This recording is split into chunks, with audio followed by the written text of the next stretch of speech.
If we could provide the best experience to people, we can make them feel invited to the experience that or the experience we're giving them. I think the business will start growing itself, right? We don't want to lose what we're doing today. We don't want to scale the business in terms of the money and then we forget why we built it and how we built it in the first 3 years of the business. Connection, kind of connecting with people.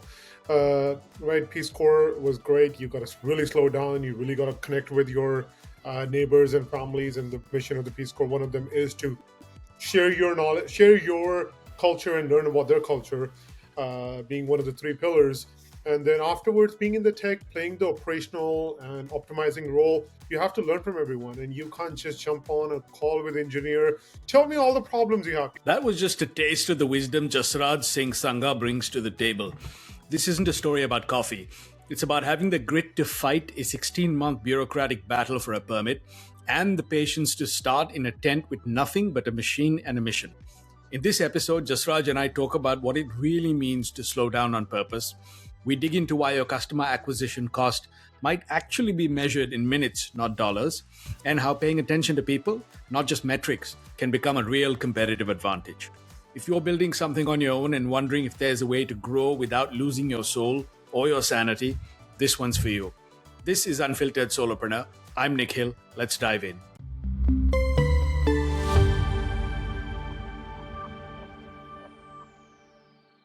Hello and welcome to a new episode of Unfiltered Solopreneur. I'm your host, Nikhil.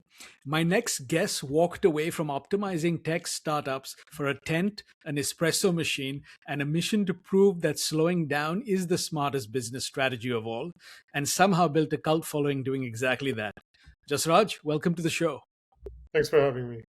I'm excited for our conversation. You've had quite a fascinating journey with many twists and turns. So I'm going to dive right into that first space, right? So it's like you've lived multiple lives. You were in the Peace Corps in Uganda. You did operations roles at startups, and now you're building Roaming Coffee Bean. Now, from the outside, that looks like three completely different people.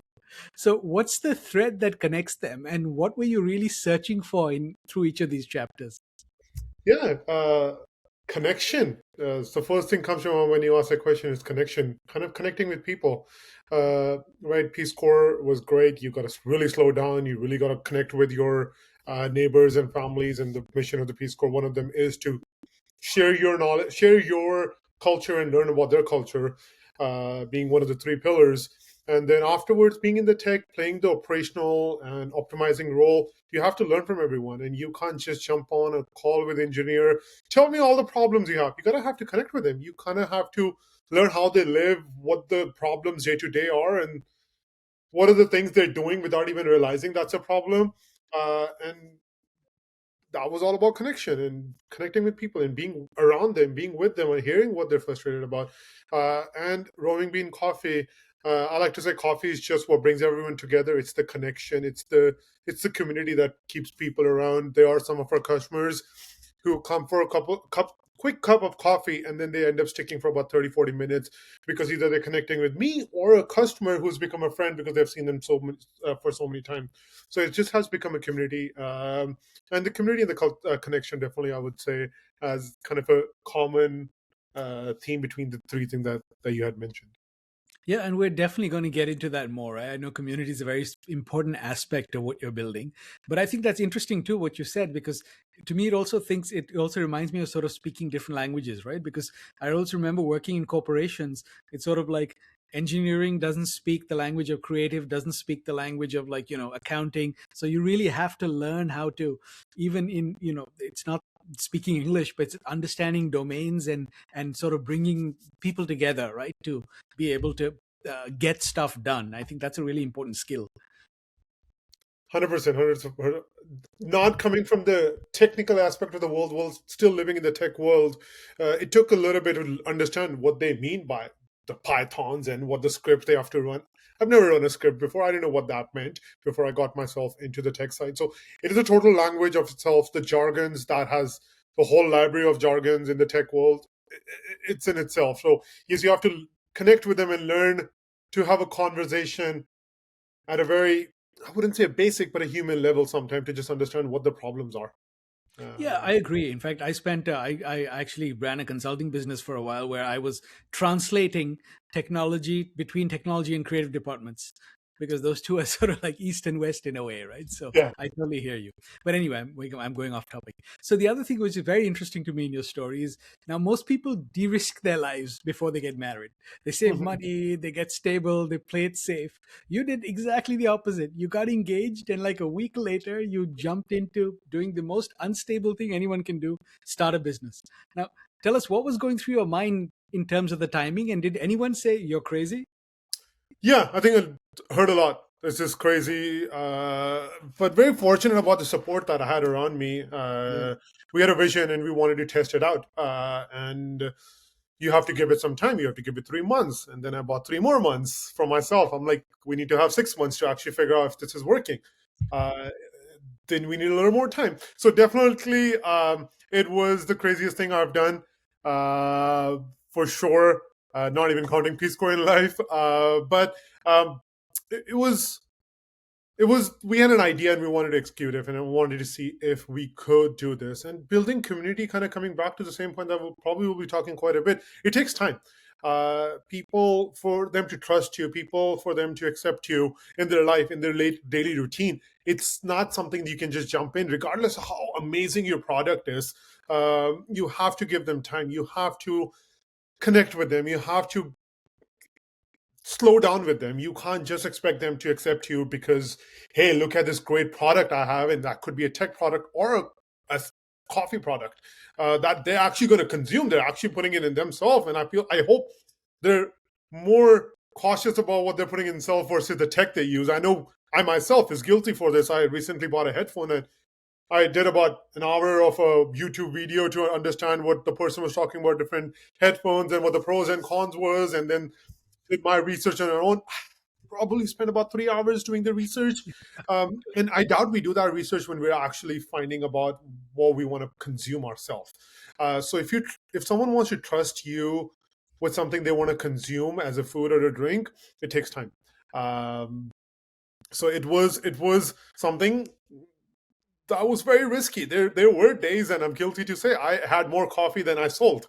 I had, and those were the tough days, but those were the early days. Even those few coffees meant really meaningful.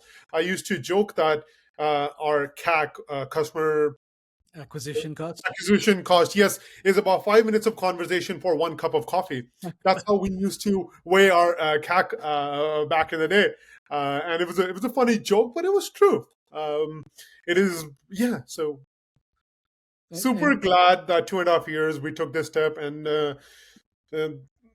in the community part of my family, the huge support behind. Right, I've been the person mostly serving and mostly on the front end, but everyone else who helps support, trust. So, like, that's been a huge impact. Yes, this is a conversation about solopreneur, but people we don't realize who makes a huge impact in the businesses are the people whose names don't come up on the websites, or the people who don't show up at these conferences or per se. So I do want to mention that I'm really grateful to have that support. yeah, I know you talk about we, and we'll touch on that too. So you touched on something else which is interesting to me. You told me you started with a strict timeline, right? So like, let's try it for 3 months. If it fails, I go back to tech. Then it became 6 months. Then it became 9 months, right? So tell me Mhm. a little bit about who were you really negotiating with at each of those milestones, and what made you keep pushing the deadline? Yeah, to step back, actually, I don't remember. It was one of the business owners. I don't even remember if it was a bakery or a cafe owner who had told me, who had shared this vision with me when I had shared that I'm thinking about starting something. They said, give it time. You're not going to start making money right away. This is not going to look like you're making impact right away. You have to give it some time. So that's where the 3, 6, and the 9 month kind of period came. And who I was kind of negotiating with the vision that we had. I wasn't negotiating with myself or with someone or convincing a family member, hey, this is going to work. Trust me, give me a little bit more time. It was mostly, is this concept of having coffee outdoor. Do people want to slow down with us? Uh, that vision is something that I was giving some more time. And like the thing I kind of understand better now, that took me a while to understand that. building the community takes time. Yeah. You cannot say use the best milk and you have the best things I've already mentioned. People not just gonna keep coming to you, and especially if you are by the waterfront, even especially if you are out of their way. Uh, People are not going to come if you are not building something around it. So the negotiation was happening mostly around kind of how many regulars were coming back. Like if we're kind of getting nitty gritty, like it wasn't how much money we were making every day. It wasn't how many cups of coffee we were selling every day. It was who are the people who are actually coming back. Do we have a good number of people who are actually returning to us for the experience and obviously having the product? And that's something that I had my close eye on, to the point like we know their names and we can connect with them. And if they don't come a weekend or two, like we know something is missing part of our life, or our part of the business. So I think that's kind of what we were definitely falling back on, and kind of figuring it out. Is this a scalable? Is this where people want to come? Yeah, and I love the way you sort of look at it, the lens you look at it through, right? Because I think a lot of people make the mistake of like they're selling a product and they think of it very transactionally, right? And you're right. People want meaning, right? I mean, ultimately brands are all about tribes. You're attracted to, tribes, and what you're building is basically meaning behind, like you said, the coffee is just a conduit to Mhm. actually create the relationship and the connection. So I love that you looked at it that way. And I think I'm going to have to start thinking about how I look at my CAC now. So I love that. Five All right. minutes of It's conversation. funny, like back in the day, and coming with very limited retail experience Yeah. of myself. I worked at a few cafes part time, but coming with very little retail experience, we used to forget to charge people. Just because a random tent and a cart has showed up in this park, you don't expect people to bring cash or credit card with them. They just out for a walk. Um, or they just get excited. Oh my God, coffee in the park. This sounds exciting. And then we start connecting with them. We start having a conversation. On average, back in the first few months, I think we were doing about 5 to 10 cups for free. Very small number. It doesn't seem like a big, but at that time it did, because that was kind of good percent of the cups that we were actually doing. And people will forget 99%, if not 100% of these people will forget, because we started having such a great conversation. It Yeah. just felt like, oh, okay, cool. See you next week. You're going to be here next week. All right, we'll look forward to seeing you. We'll see this person. All right, we're going to do this next week. Let me bring my friend with you next week. Whatever that was, it wasn't even that they want a free cup of coffee, or it wasn't that us that, oh, we want to charge them. We both will forget. Both parties will forget the transactional part that you had mentioned that existed, that definitely is necessary for business, but that's something we did not do. We just forgot. We just weren't the best at doing it. And some of my regulars, we call them our um, unofficial MCMOs outside in the community. These are the people who did not have the card in the first time, who we were like, hey, just have a cup of coffee from us. You're excited about cappuccino? Oh my God. I used to joke, I'm like, this coffee machine works without money. You don't have to tap on the machine. I'll forget that I didn't take the payment. And we had an article recently, or a couple of years ago, in Berkeley side, really good publication in the area. And her photo is in it, her code is in it, because we connected so well. We were like, we want you to be part of our community. We want you to be part of this newspaper. But long story short, like, and there were a few people who came the only time and they never came, and you lose a cup, and that's just a cup. That's a penny in the pound. If you start counting your pennies, you will start forgetting where you're trying to build up. So the transactional that you had mentioned, that brought that memory back. Yeah, no, you're right, and also keeping. I like how you sort of kept your eye on the long term goal, right? Because a lot of people give up too quickly. They expect immediate results. I call it the instant generation, right? Where it's like Google, I think, has made things really bad, where everything is like now. Of course, AI is making it worse, but that's a whole different conversation. But Exactly. no, I agree. I think that's really important, and also, like you said, there is a cost of doing business, right? And again, if you don't look at everything transactionally, I think you build. I always say you cannot buy goodwill, right? Hmm. That's the most valuable commodity, not commodity, thing a business can create, and it cannot be bought. And I think that's what that's what you're trading, for lack of a better word. Um, anyway, so the other thing I wanted to ask you also is like, there's a lot of Instagram version of the solo business launch, right? Like I launched and guess what? Now I'm lying on a beach. Now you went through 16 grueling months of a permitting battle even, right? To get your permanent structure at the marina. So what kept you going through that year and a half of like bureaucratic hell and like the early road bumps, as you said? Yeah, just loving what we were doing. We were really enjoying building what was building at that time, and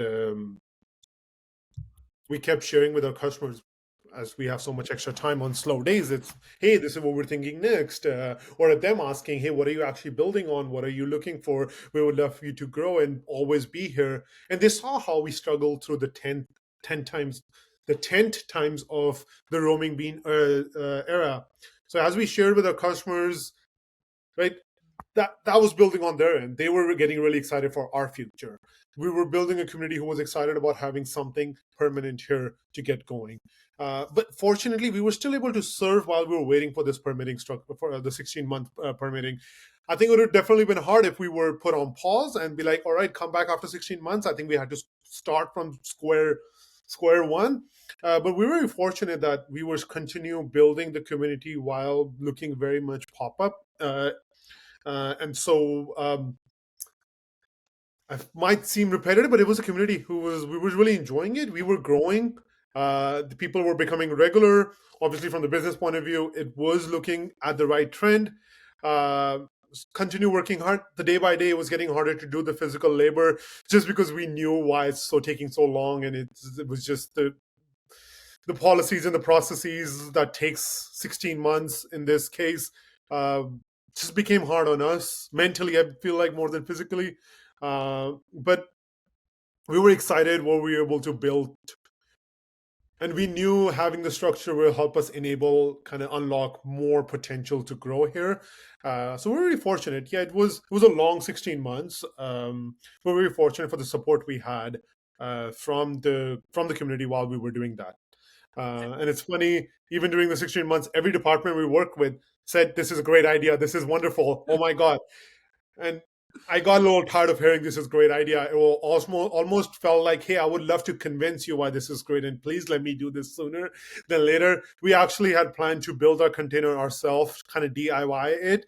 But after the 14 months of just going through the process, I just wanted a container, a structure there quicker and faster. So we actually went through a faster process of people who build custom kind of structures per se, and they kind of dropped it off within a couple of months. So really happy about that. Oh, that's good. Oh, I can't imagine how long it would take if they didn't like the idea. That's crazy that they liked it and still it took a year and a half. There's government Exactly. bureaucracy for you, right? Yes. Yeah. And there's also a we behind you, right? Because I remember you saying your dad, your brother-in-law, your wife, your sister, your mother, they've all been sort of were there helping as helping hands, right? On 100%. At a given weekend, you will see, as my dad loves to say this, you'll see 1 to 4 generations of people hanging yeah. out by our little concession stand while connecting with community or just having a good time outdoor. It will start from my grandmother, my dad, moms, my siblings, brother-in-law, wife, and then also my niece and nephew. They're usually hanging out there. Our customers actually know our niece, who is 3 years old now. So our customers has connected when they ask for them. So yeah, it is a lot of that goes in behind the scenes, not just the baristas who's making a couple cups and passing it around. It's actually my dad who loves connecting with people. I feel like most of my connecting with people and the community building is coming kind of the traits from him. And so when he's at the roaming bean coffee, it's actually really easy for me in a way. I'm just like heads down, cranking drinks out, and I can focus on kind of the making drinks and having fun with it, and he takes care of the the connecting with people. conversation, So the 5 minutes to get to the acquisition, he does. exactly, and he can sell anything to anyone. So, but he's kind of that person who really connects well with people from every age point with any language barriers. So he's like definitely a great person. Kind of important person in the part of the journey that we had. So yeah, then everyone else that had mentioned played a role from, hey, grab me ice, to like, hey, I'm out of milk, since we have very limited space here to keep milk, or uh, we just need, I don't know, we need cups. I've forgotten cups back in my commissary back in the day. We were out of cups. I had no cups. Can we get some cups? We're out of water. As small that sounds, it used to happen back in the day and still sometimes happens. There's one time I was supposed to host a hot chocolate event, hot chocolate evening. I took everything except one thing. I forgot the hot chocolate. So the hot chocolate had to be driven from the kitchen to my event. So everyone plays a very big role in the journey of where we have gotten so far. Uh, and I just loved. There's another and being a solopreneur, like one of the great things about it, you get to learn from other businesses. Yeah. There's so many of us out there, which feels like sometimes you're by yourself. I think you might have mentioned, but there's so many people going through very similar journey in their own business, and right, the product could be different, but there's so many other things that are common behind it. And I love one thing that has stuck to me, has kind of become a part of me. It's always calling roaming bean coffee as a we and not an I. Yeah. And what he shared about 2.5 years ago, I don't think I have even started by then. And he said, and he used to say we, and I'm like, what is this we coming from? He said, well, I want to give credit to everyone who's working with me, who you don't see at the front lines, but also I want to give the same blame to them. If something doesn't work, we're it's the business. It's not just myself up here. So it's mostly for the positive side. It's mostly for giving credit and sharing the growth with everyone else has been the we part. It's really hard. It's really hard. There are times I write my email and it's very we, and I'm like, should be very specific I email because it might be read wrong or per se. Kind of get into the loop sometime, and I go back and fix the we to I's, but I really don't like to. And it's the nature of the thing is, the first time I do write as a V, it's very rarely becomes an I. And I'm kind of struggling right now on a website. I do want to put about me website page, and I don't want to name everyone in the family's name on it or put their picture up there. I do want to write myself a little bit of like, hey, this is my journey has been. It's really hard for me to be like, I should have a place for myself. Why shouldn't everyone else have it? Just because they've played a really great role in this. Um, Yeah, I mean, we can talk about that offline. I have some thoughts, but I want to awesome. switch gears to brand building a little bit. So now I'm going to challenge this notion a little bit, as much as I love it. Now, you have this philosophy, which I would say is almost heretical in an ROI obsessed world, right? You said you'd rather make 10 fewer cups of coffee, but actually connect with human beings in front of you. Now, that works brilliantly when you are the one serving, right? But tell me a little bit about what's the business case for that model, right? How do you ensure slowing down is actually a strategy as you Mhm. grow and not a bottleneck? I think it's the right team that, as we grow our business, the right team we start putting together with us. Um, what I believe you could have, like, one of the examples I like to share is the chef just makes the dish. It's the Yeah. server who makes the dish better or the worst. You can have one of the best experiences with this meal because the servers serve this dish so well, and you're going to become a regular customer here, and you're going to forget the nitty gritties about the dish, and it's not the perfect dish out there, but it's the experience you have at that given space. And I feel pretty similar at our case, where as roaming bean coffee, if we could provide the best experience to people, we can make them feel invited to the experience that, or the experience we're giving them. I think the business will start growing itself, right?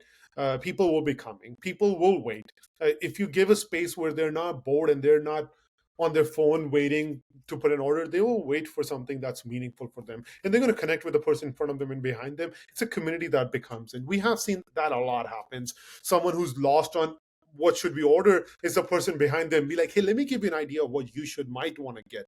So I could, like, definitely from the reason why we haven't taken an investment from any, we had some angel investors who wanted to come in and wanted to share some of their hard-earned money, but the model we want to build of slowing down and taking time over we're serving, and we're not putting automatic machines, and we want to make sure as much the work barista does, they should be doing that, and we should making something manual. um, that it takes some time to connect with people, and that's what we want to build around it. It is, on paper, the ROI is not there, but that's what comes with time. That's what comes when you scale your business. Will they go out of the way to come to you? Will they still support your business? Are they going to bring their family and friends? That's not a quick cup of coffee that you can provide them. That's actually experience that you could provide them. So rather provide that experience than just a product. Because there's Yeah. so many other places you can have. great product at, is what my mindset is, right? It's there's so many amazing places to go, and I love going to cafes. I still go to cafes in my neighborhood, and I meet my regulars there, and they're like, what are you doing here? I'm like, well, I love supporting cafes. I love being at the cafes. It's the community that we can build as cafes that's more important to me, and not just a few transactions.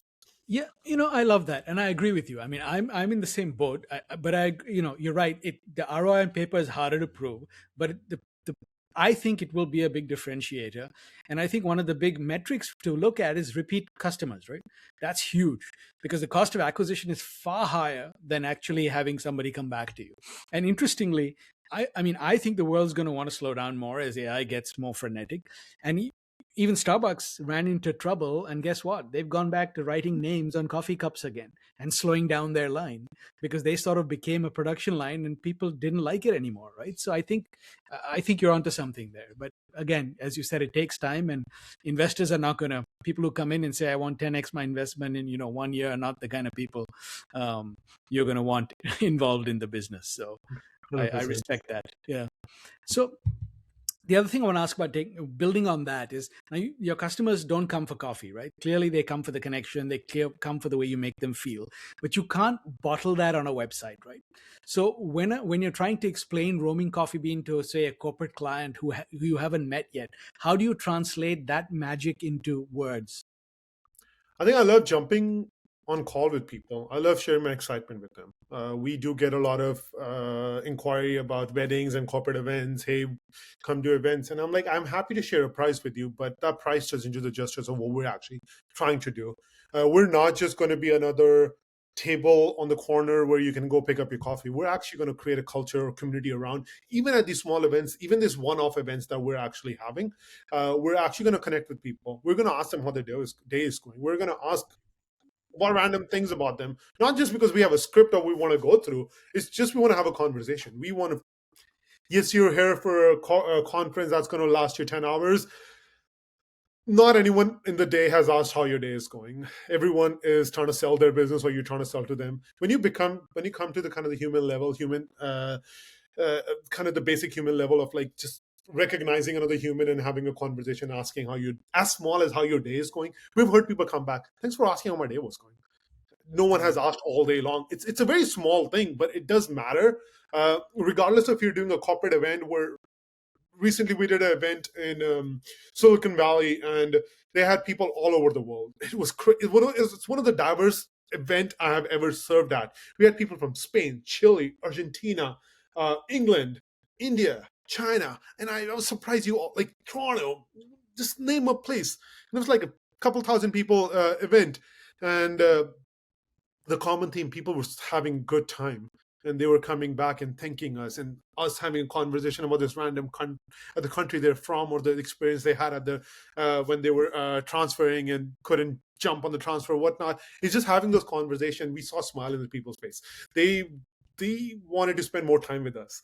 They didn't want to leave that area. There were people who were like hanging out near us while we were served to them, and they were sharing their experience, and we were having a conversation. Someone shared they have the similar machine, and we talked about that for a few minutes while we were making drinks and not slowing down and serving people. Uh, so yeah, it's you give people space to have an honest conversation. I mean, and then switching gears to our permanent location, there's a customer who shares she's not doing well with what's happening around the world. She was actually able to slow down and share her frustration about the world, and not that anything we can actually as a business will go solve the problem, but she was able to, someone was able to listen to her. Yeah. And with the technology and AIs and everything, we don't ask anyone for directions. I remember back in the day, we used to love asking people for direction, and that used to be the human connection that we had. I mean, I love Google Maps, don't get me wrong. I don't think I can live without it. But as small as that, we used to have a conversation for basic needs, and we don't do that anymore. And it's going to, like you mentioned, with the AI and with the technology, it's even getting slimmer. And if you can actually have a conversation with a person, even if they're random, it just makes your day better. It just makes you feel part of the community, part of the city, part of the life. So really proud and really glad that we're able to provide that experience at events. That way, we just, so, sorry, kind of coming back to your question. having a conversation with them, even if it's phone. That's my best way to actually sharing with them, hey, we're excited for this. We're not just going to come in and do something that you just want us. We're That's why we don't have different prices on our website right now. We're not just going to give you a price and you like the price and we give a product, we're out of there. We're actually connecting with people. People will reach out to us on LinkedIn. They're going to say hi to us afterwards. This is not going to be a one done kind of a deal for us. We'd rather do less events, but we'd rather do the right ones. And that's Yeah. kind of similar on the ROI side. Well, every event should be great if you're making a little bit of money. But if we're putting our own energy in, want to do it at the right places so we can grow at the right speed. I mean, I would love to do more events and do all that, but I love being picky a little bit on who actually appreciates what we're doing instead of they're just trying to negotiate the best price. They just want a product versus they actually want experience. So a conversation definitely helps, and just sharing about your experience so far in this and how they're bringing it to them. It's funny because a lot of these kind of services, there's actually just a number that you pick and you choose. You don't have a conversation for as small as a coffee card. That's not even a percent of your budget for these conferences. So people do like to have this. People do get appreciated. They're excited to see us. They're excited to meet us because we were not just a random people who showed up because we had few email exchanges. It was actually a phone conversation that we had with them. Yeah, and that clearly makes a difference. It's such a simple thing, right? Stop and ask, "How are you doing today?" Like, how are you today, right? How was your day? I think we've lost that, right? In this age of ghosting and and also people don't talk anymore. That's the other problem I think I have. Technology was meant to bring us closer together, but I think it's made us lonelier and further apart, right? Because of the 100%. way it's sort of been. And maybe it's the algorithms, but again, Yeah. that's a different But podcast. to add on the conversation, I don't know if I got time to kind of highlight on this. One of the reasons to start the room, I mean, there was many, and we can talk about that. But one was cafes were a safe space for myself. Cafes is Yeah. where I used to go work. The cafes were where I used to find my jobs. Cafes where I studied. Cafes were where I could just feel safe. And in the East Bay and in the San Francisco area, for the last 10 years is changing a lot, right? Definitely the COVID has now played a great role in this, where the ROI really is important. You want to make sure you get the cup up and you're not spending extra time with it. But even prior to that, the baristas and the community was becoming a little dry and the conversation was not happening. It was becoming a solo transactional spot. And that's something that didn't really click with me. It wasn't that, hey, in 10 years from now I'm going to go open a cafe and I'm going to do it totally different. That never registered to me. But it was the experience that I personally was having wasn't the best experience that I was having, known that I've had a better experience at the similar spots before. And that's something that I wanted to create as we kind of build the roaming bean coffee part, is we want to create that you're welcomed here. Even if there are long lines and we're busy, we recognize that and we want to give you a quick smile and we want to say hi to you. Yeah, you actually might have preempted my question because I was going to ask you, and you tell me if this is really the answer. Because you talk about we, right, as the team, the family, which I appreciate, but you're still the one. It's still you who quit your job, who showed up in the rain, dealt with the permitting process for 16 months, right? So I was going to ask you, what's the personal story behind Roaming Bean that you're not telling people? The one that would actually help them understand why this matters to you so much, because clearly there's a real deep passion there, Jasraj. Yeah, so it's something I mentioned definitely is one of the main reasons is wanted to see if we could build a space Create that where space. product, Yeah. yeah, build a space. And I used to call it coffee without borders. Hopefully I don't get in trouble for this, for saying on the recording, but we didn't have any borders. It was a tent. It was a tent with a cart and a coffee machine, and that's kind of all it was. And we had people around us. And one of the most proud moments were when we were just hanging out and serving coffee, and other people wanted to just stick around where we were, and they weren't like, it's a great park. If you're ever in Berkeley Marina in Berkeley, visit. It's one of the gorgeous parts. You had such a beautiful time. You have the view of the city, you have the view of the Berkeley Hills, but people wanted to hang out around us while we were making coffee for other strangers because they wanted to have the same experience. They wanted to feel part of the community. I think Mm. that was definitely something, one, I was hoping to build, and we were able to build. So that's something that was missing from some of the experiences that I was having kind of around the 2019, 2018 kind of the years. Is it was kind of shifting. it was cafes were become transactional, and right, the automated machines were coming, and your coffee is made by the machine and is served by a human. It's the same thing you're going to have every time, regardless of how many times you come to the place. It will not be better than this. It's not going to be worse than this. Like, people love McDonald's fries because they're all made at the same spot and they're frozen. So regardless of what the country you're in or the weather it is, you're going to get the same exact quality. While a barista, you might have the best coffee today and you might have an average coffee tomorrow. And you're going to, again, back to have really good coffee the day after. But you're going to have the human element of connecting with the people and uh, actually having an experience Yeah. about having it. So that's where I'm like, if it's a bad coffee, that's okay. How was the experience that I personally had when I go somewhere? Um, other reasons that I really wanted to kind of start the roaming bean coffee and bringing outdoor was actually love going hiking, love going biking, and whenever we used to go, again, we family, we used to go biking or hiking. You always have to go to the city per se to have this a beverage to sit down and relax. Why could we not have this on top of a mountain? Why could we not have it by the water?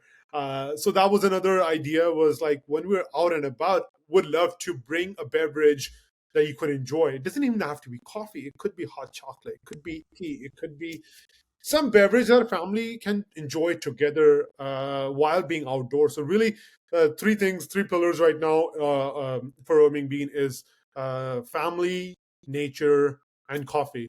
We like to say coffee is easy to bring anywhere. Family and nature are the hard parts that we were trying to build. Again, Yeah. nature is something we're already part of, and the family that's bringing together. So hopefully that kind of brings every kind of what I've been talking about together. Yeah, it does, and I think I really think you're onto something in terms of like slowing down and building those relationships, right? And connection, because I think those are two things people are really missing. And as I said, with the AI frenzy, I think we're going faster, not slower.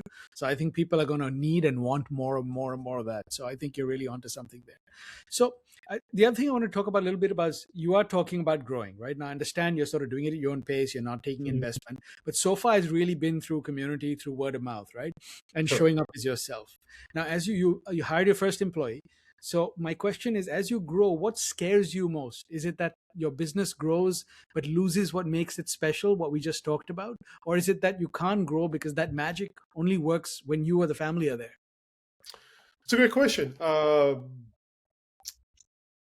I think the hardest part about hiring, that took me about 6 months to hire, or a little longer than 6 months, to part time, not even full time, part time hire the first employee, is, can this person be part of the vision that we're trying to grow? Can they connect with people? Anyone can be taught to make a really delicious. I'll back up. Mostly anyone could be taught to make really good coffee. I've been corrected on this before. So mostly anyone can be taught to make really good, delicious cup of coffee if they have the right training. But not anyone can connect with people. Not anyone has that. And personality is something that you don't learn. No. That's just that's something you are, and you continue building on it. So there are some amazing baristas that if I would love to hire, I would put them in my research lab and not the front baristas. They're genius minds. I would love to have them, but there would not be the best baristas for roaming bean. There will be the best QC, QA, like, name all the quality part, picking coffee, whatever that might be. That's them. But that doesn't mean they'll become the front face. And same thing, vice versa. The people who are in the front, they're the special people. Like, they are the ones who are connecting with people. They're the people who are going to build the roaming bean, kind of, too soon to call it legacy, but this is what we want to build, continue building on. So what scares me is finding these right people. It doesn't scare me that you're going to actually make a bad cup of coffee. Yeah. Um, Obviously, that might trigger a bad Google review. So far, we're good, but but that's not what we're going to lose. The concept of roaming bean coffee, having a bad conversation or not treating a guest well, respectfully, I think that's what scares. That's kind of what worries as we kind of grow our team. Is, are we going to give the same experience to the people? One of my really happy this Sunday, there was a regular, or there's a person who came, and they knew my employees who's just been there for 2 weeks and not me. And I felt so proud about that. Well, my barista after was like, "Oh, I'm like sorry, like they knew me." I'm like, that was a really proud moment for me, that you're building your community while being part of the roaming bean culture right here. And it's not just about me, I, on we, just a family here. It's about who is being here, and you love what you're doing, you're connecting with people, they actually come in to look forward to seeing you and connecting with you while they're getting the coffee. So it scares to, as we grow the team, who are the right team members without getting desperate in the growth stage. That's why it took about 2.5 years to hire the first person. First, we weren't really ready to hire. Second, we weren't sure that if we need help, how far this is going. Third, then we needed that 16-month process to get the container. And even after the structure, when we were ready to actually hire, it took us 6 months after that. So I had a post last year in about June to hire, and then I had to take that down after 3 months, and then I had a new post about hiring, and then we finally hired. So just not negotiating on the skills that we're looking from the team members. Yeah. And I like to say, you're not just a barista when you're going to be a roaming bean. You have to play a lot more roles. You're not just a seasoned barista just sticks to one part for most of the shift, which is, it might be just pulling shots, it might be just taking orders, it might be just doing dishes. But at our concept, you're actually the person who's going to welcome the guest, and you're going to kind of say goodbye to the guest. If you're solo, you're actually owning the business, you're the owner of the business. And so yeah, to answer your question, I think it's hiring right, and hiring is slow. Definitely is something that has been the motto so far. There's so many other locations that could take roaming bean, and our customers are so desperate to bring roaming bean coffee outdoor near their places so they don't have to travel so far, and they're the one who are doing the research to find us really good spots. It's just hard to keep saying no. It's because we want to build that team who can actually go and scale this. And we don't want this another place where you have really good coffee, but that's all where it stops. So that's I think if we've done it at the right space, we could right pace, it definitely could be done right.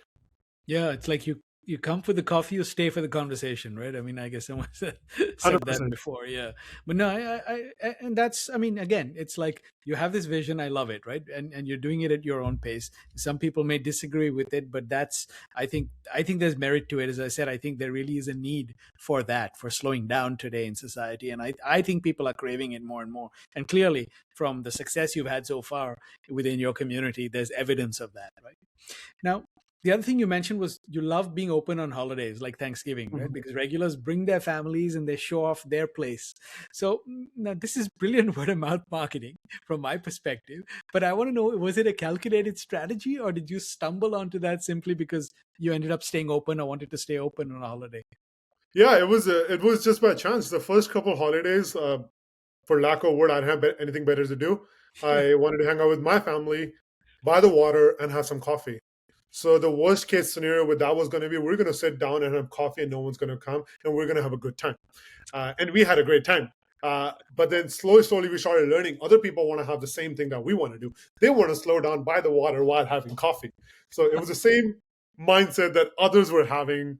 And as we started seeing, like, it's a fun day to be outdoor. It definitely is actually like a great business day to be outdoor. Yeah. Being open on a holiday, it's great for business. People are happy. People are usually less grumpy, which they rarely are when they're outdoor by the water. Uh, but people just want to spend some time and connect with people and just bring their family and friends. So it was the first couple times. I'll be honest, it was just because we really wanted to do that. And even at this Thanksgiving, I was actually solo, and I was like, I'm going to have a good time, sit by the water. It's a beautiful day. Have my coffee. I had that for the first 20 minutes, and then I couldn't have coffee for the next 4 hours. I was very happy to not have coffee because I was connecting with people, and I Mm. was joking. I'm like, everyone had the same idea that I did today. It's glad to know. And it was so much fun. It was so much fun. You saw excitement of these people, like you mentioned, sharing with their friends who were from outdoor, and they were like, "Oh, we've been hearing from you for like a couple of years. We couldn't wait to come." Or this, my daughter shared about you, or my son has been coming here weekly and having great conversation. He shared so much of your stories. So it's just at the family and the community part, like how it was on our end. It's so many families supporting us. People were happy to go and share about this random business with their family, and that means a lot. You don't go share about business with your family over a call, and you don't look forward bringing your family on a vacation. to a spot of business, it's very, very rare that very limited time you have with your friends and family, and then you plan to have it with you at your coffee shop. I think it means a lot. And Yeah, and this may seem a little tangential, but I think, I mean, and you know, it's just making me think about, you know, in terms of, there's a couple of things that have happened over the last, you know, few decades, right? I mean, first is people have lost religion. Now, those used to be places where you congregated, right? I'm not talking about religion, organized religion itself, community centers. Even like cafes now are transactional. You order on your app and you pick up and you go, right? So there's really no places and even the water cooler's gone now because everyone works remotely.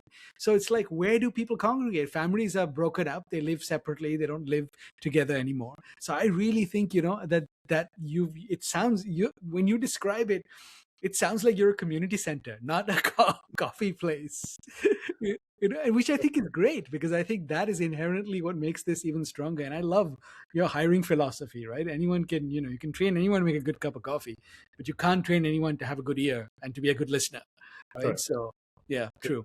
It took a while to understand what some of the regulars really appreciated, and I mean, it's clicking as kind of day by day. Really appreciated us being there, is because we were providing a service. I did not get that part. I was like, Yeah, no, I'm just providing a coffee that you're going to drink. And yes, I have all that mindset that I want to build a community and really want to care about that. But people were really grateful, and that took me a while to understand what they're grateful for. It's not me, it's not the coffee, it's actually the atmosphere, that community, that other people are coming. Even if you don't connect with them, they have a dog, well, my dog's going to say hi to their dog, and that's something they haven't had for a while. Or just someone's going to appreciate what the sweater you're wearing or the hat you're wearing or whatever that might be. It's the stranger's conversation that's happening, um, at this cafe, which is outdoor. You're walking around. There's logs and few chairs to sit, so not everyone's sitting. And so it's a very comfortable position, standing around and talking to other people and talking to total strangers. Um, and then it happens on next level when it's holidays. So yeah, yeah, yeah. it's The Cheers theme song is playing in my head right now. You may be too young to remember it, but yeah. it makes it ties in. So the other thing which is really interesting to me is you taught yourself coffee through like 5 hours a day of like watching YouTube videos while you were working in tech, right? Now Yeah. that's some serious self-education. So my question is, what's your learning system now for the business side? Like, so pricing, marketing, sales, where do you go when you don't know what you don't know? A quick answer: other business owners. Okay. Um, Yeah. Voyager. I'll mention one. Voyager Craft Coffee. Samir is the owner there.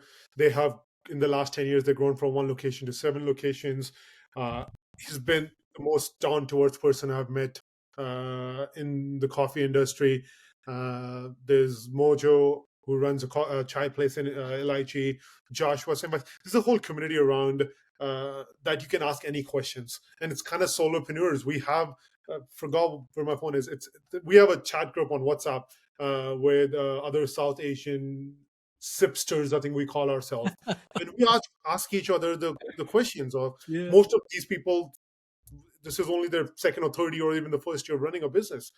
So that's one spot that we like look for each kind of look for help.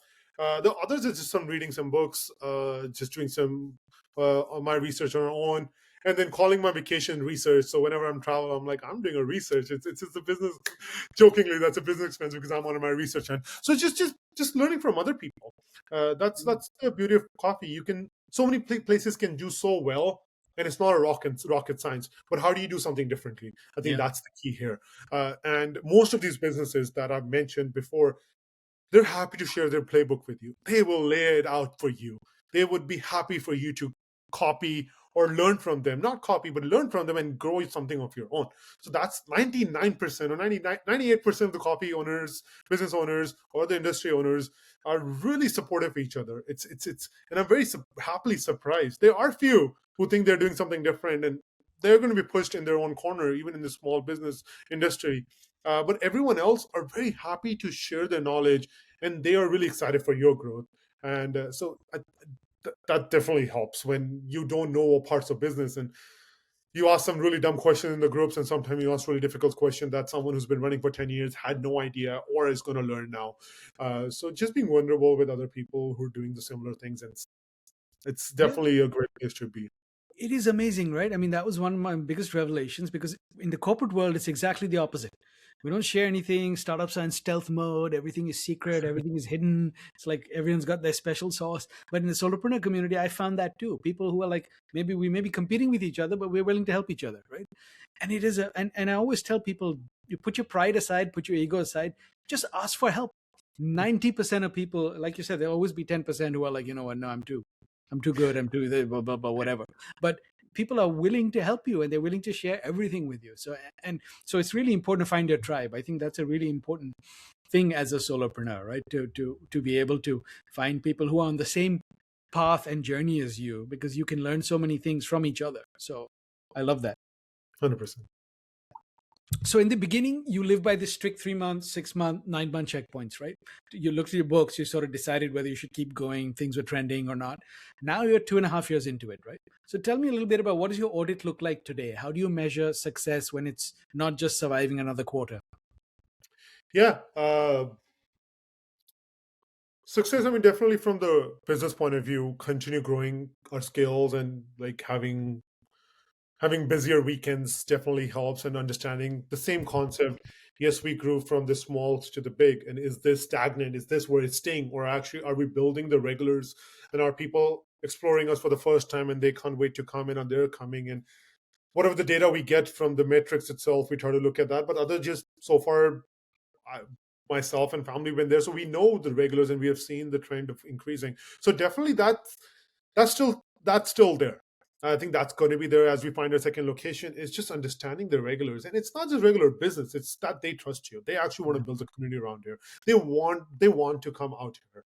I think what there was 3 months ago, the first 3 months, that's still true today, just different percent, but it's still true, and that's something we still want us to continue growing, and that's how we want to find our second location, and then decide on if that's the right location. Is depends on the community aspect of it. Do people enjoy for us to be there, or is this a selfish idea that we want to do something and we can do well and we want to make a business out of it, or is this something that we enhancing the experiences of others having it?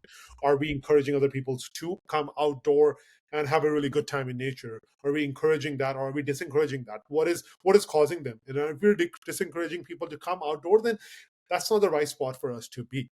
We're taking it away from other people and they were using for different. So as we think about the scale, and as we think today in the next quarter, and then expanding the business from the solo entrepreneur to actually having a team around it, it's keeping that in mind, keeping that we're appreciating and creating a community and not taking it away from it, and then just helping it enhance it.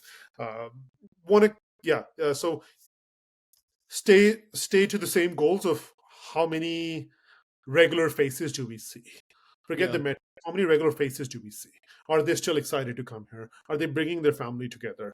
Right? The first year they came, the second year came. Sure, they're not here for the third year, but are they coming the fourth year, whatever, right? So keep seeing that trend, is, I think, the most important part for us to grow, especially when, like we mentioned, that it's not the number of cups we go through. Are we able to build this out? We like to call our Berkeley location a marketing location, that we can share that we do such great drinks and we can provide a really good experience at the events. So that's how we want to continue kind of growing. That's great. And I would urge you to add one more metric. Let's call it gross national chattiness. So how many minutes do you chat? Like Bhutan had gross national happiness, right? I think I love that. It's like 5 minutes of conversation has now become 8 minutes the second time they come and 10 minutes the third time they come. 100%.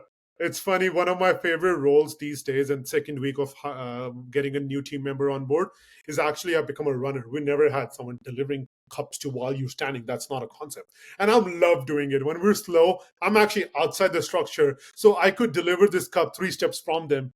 Where they're standing, and having them have a smile and having and connecting with them. So I remember the Saturday or Sunday, I was just talking to people.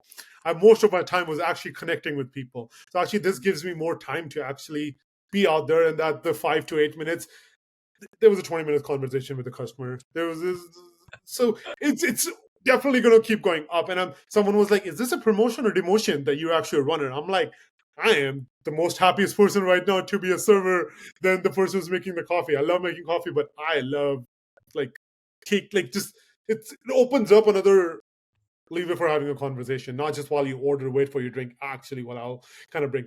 I won't promise that I'll continue serving as we grow, but I would love to have a tray in my hand. And it's funny, I was actually flipping my tray, and people were calling me that the flip sign person that Yeah, on this yeah, yeah. They one of the stand streets is outside the flipping sign. mall. Yeah, and I was like playing with the tray when I was bored, and it was one of the. I had so much fun doing It looks like it. You're like a kid in a candy store when you talk about it. it. No, but I think you may have a Harvard business study case. I mean, Harvard business case study on your hands with the gross national chattiness, if you measure that. So if Jasraj, if we were to grab a cup of coffee, I should say, 3 years from now, what do you want to have achieved? It's a great question. I think the way I look at it is we don't want to lose what we were built. Instead of just looking that we want to scale X scale or we want to have Y numbers and this trends and that trend, we don't want to lose what we're doing today. We don't want to scale the business in terms of the money and then we forget why we built it and how we built it in the first 3 years of the business.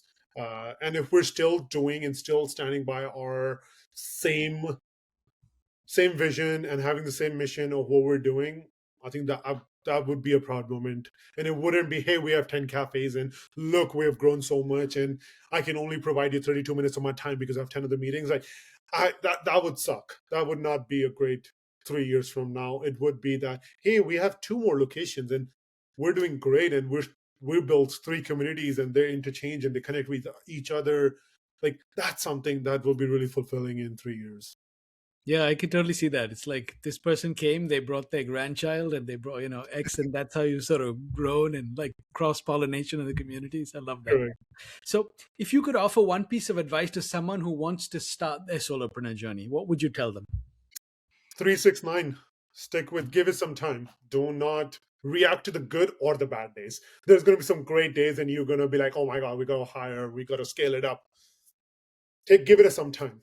Have some goals. And the other thing I always tell people, create a business plan. It's the most boring document you're going to ever create. If you can't create that boring document, not the right time to start the business. The business, there's going to be so much fun stuff in the front ends of making the coffee or whatever the business you're doing. There's going to be a lot of nitty gritties of paperwork and whatnot in the back ends that you just have to do because you're the solo entrepreneur and you will have to get it done. So if you can't get to the business plan, not the right time to do the accounting and the finance and all the other things right now. So business plan number one, and then once you do the start, give it some have some timelines for yourself. Do not make calls right away. I think that's something I tell a lot of people when they look at our space because it's such a small space. They were like, "Oh, we want to copy this. We want to do the same thing." Instead of becoming a negative person, I'm like, I love you to do it. Please let me know any questions you have. And I see more interest. The next thing is please do these things for yourself. Don't put yourself up for failure. I would love other people to do the similar thing that we have done. I'm happy to share, as other people have shared with me. I'm happy to share with them. That's kind of what I've done. That's great. No, that's a great way to also pay it forward. I love that. And I'm a big proponent of the business plan too, because it just sort of helps you understand the mechanics, like you said, right? It's not all, I mean, there's a lot of fun in games, but there's also a lot of nitty gritty that is not fun and, Yeah. admin stuff, which still has to get done for the business to work. So unless you're starting even charities, I always say have to be profit. I mean, they have to make money, right? They're not unprofitable. So people don't get that. So, is there anything else you'd like to share with our listeners that we haven't covered? No, I think I had a really good conversation. I was able to share the vision of what we're trying to do and how we're doing it. What's important for a business. It's right, not the product itself. It's actually the experience you have. It's people will remember how you make them feel and not what they had. Right. It's Maya Angelou. that's really Yeah. important. Yeah. Yeah. So yeah, no, had a really good conversation. I would love to chat with other solopreneurs, specifically in coffee if there are. I would love to have more coffee conversation, but even if outside, I mean, very limited experience, but happy to share what has been the experience so far. I Because we can appreciate it. definitely learn from each other. And that's the beauty about sharing is every time you share, you learn about what you're doing better, but also learn from other people. Yeah, that's awesome advice, and also a great way to get to our rapid fire round. So here we go. You ready? Let's go. What's one coffee trend you secretly dislike? The golden latte, the turmeric latte, whatever you call that. Turmeric latte? I haven't even Yeah, heard. yeah. There was a golden latte or something. This Oh, trend was wasn't it with olive oil that Howard Schultz was trying to do? Or that was different? no. This was the putting turmeric in your coffee because it's good for you. It's making the Oh, it healthy makes it bit. golden. Yeah, it's actually using it's like in Punjabi or Hindi haldi dud, Healthy, putting yeah. haldi in your milk, and it has good benefits for you. But people forget when it's mass produced and the syrups are actually not made the right way, how it should be made. It's actually not doing any help to you. People go for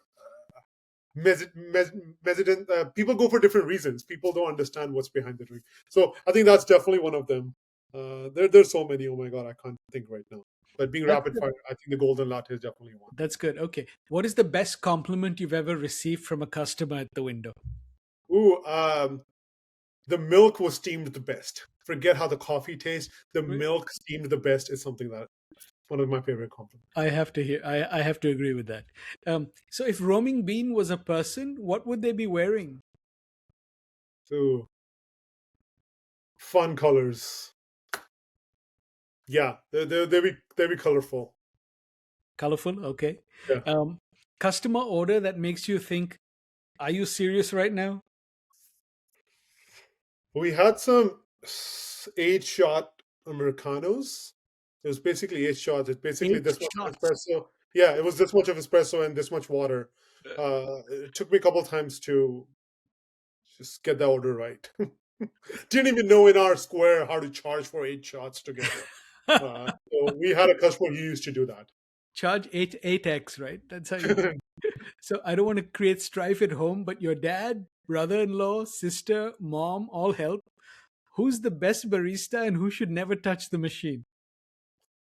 I think best barista, my brother-in-law, as we learned this coffee worlds together, learned a lot from him. I think he definitely we learn from each other a lot. He is the other person who watched these 5 hours videos, so definitely we'll give the coffee making to him.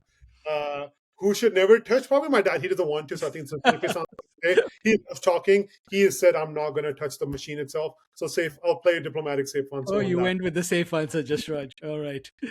You're stuck on a desert island, but can bring one coffee brewing method. What is it? I'm a huge espresso fan. I think it will be espressos. As much I love pour overs, one espresso. Espresso is the way to go. Well, there you have it, folks. So, Jasraj, thank you so much. That was a really fun conversation. And I think there's a lot of valuable lessons for people, no matter what business they're in, that they will take away from this. So, thank you so much for sharing that, your journey with us. Thanks, Nicole. Thanks for having us. Really appreciate it. What I love about Jasraj's story is that he's actively building what I'd call a high friction brand in a low friction world. While giants like Starbucks are obsessed with shaving seconds off their drive through times, Roaming Bean Coffee is measuring success by being willing to slow the line down.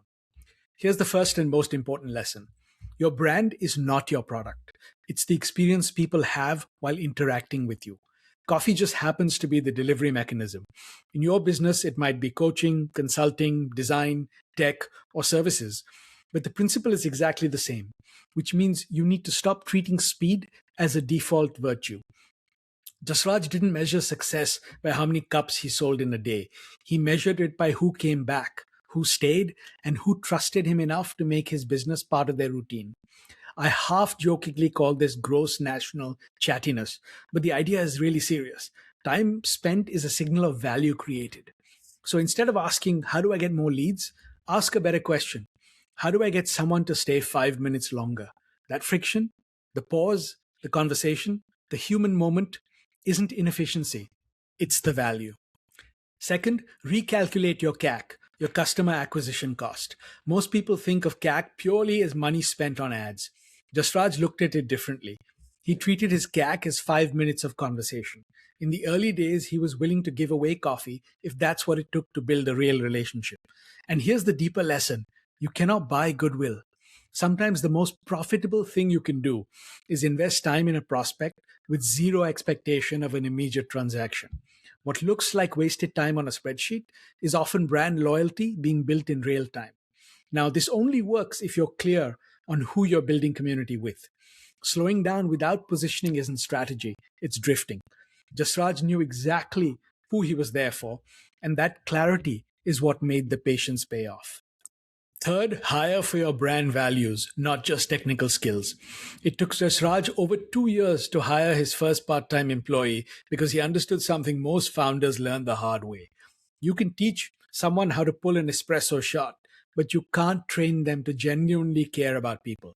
If you're at the stage where you're hiring a VA, a contractor, or your first hire, don't just scan for competence, look for alignment. Look for judgment. Look for how they show up with other humans. Because the moment someone else touches your customer, they're no longer helping your brand, they are your brand. So protect your culture and your values fiercely, even if that culture is just you and one other person right now. Dilution at this stage doesn't just slow growth, it quietly erodes trust. Finally, and this is critical, community doesn't scale the way software does. It compounds, but only if you're patient enough to let it form. Every time you panic and pivot, rebrand, or chase the next tactic, you're not accelerating growth, you're interrupting it. Trust needs continuity, familiarity needs repetition. And momentum only shows up after you've stayed put long enough for people to recognize you as reliable. Jasraj didn't rush the process. He showed up in the same place with the same intent over and over again. That consistency, not novelty, is what turned customers into regulars and regulars into brand evangelists. So here's your action step this week. Audit your business the way Jasraj audits his. Not just revenue, but regulars. Who shows up consistently? Who refers others without being asked? Who would actually miss you if you disappeared? And if you don't have a clear answer yet, that's not failure. It's a signal. It tells you exactly where your brand needs work. That's your brand equity. Protect it, build around it, and stop apologizing for growing at a human pace. Thanks for listening to Unfiltered Solopreneur. If today's episode gave you clarity or even just a little more confidence, don't keep it to yourself. Subscribe to the show, leave a review, and share it with another solopreneur who's been told they need to move faster when what they really need is to build deeper. That's how we grow this movement, one small share, one small business at a time. Until next time, keep breaking free from the corporate grind, and remember, your story is your most powerful asset. Live solo or die corporate.